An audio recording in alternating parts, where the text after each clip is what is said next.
How important is it to have clean, accurate, well-defined tools?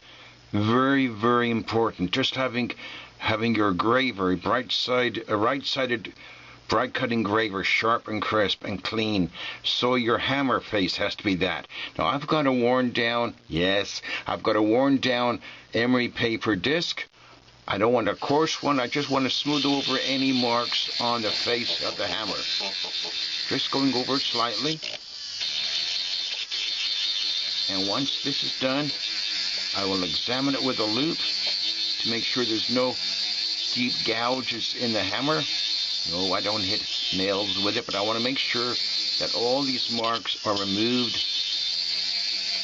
in this manner. There's one there and it's bugging me. I can't get it out. Well, I'm going to apply a bit more pressure until the steel is removed and it's a nice clean surface. I'm going to use my loupe, and yes, I will even use a loupe to examine it. Yep, that mark is taken out. I'm happy with it. Now what I'm going to do next, I'm going to get my emery stick, hold the hammer against the bench peg, and smooth it out a bit more.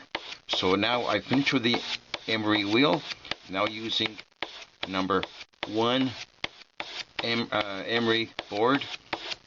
It's equivalent to about 400 grit. Then I'll go to my number 2 paper, which is about 600 or 800 grit. Now, an easier way to hold the hammer is holding your stick in this manner against a bench peg and go over it nicely, making sure that there's a bit of a curvature to the face of the hammer. It was made like that, so I want to maintain it. I'm going in a circular motion, keeping the stick against the bench peg at all times. Oh, that looks good. I'm very happy so far. And if it wasn't, I'll go back to the emery board. Here is my 4-0 paper.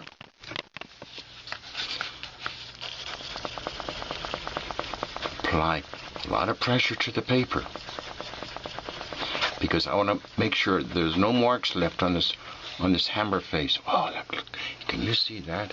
Can you actually see that now? That looks great. It's shiny. It's almost as good as the Hubble telescope.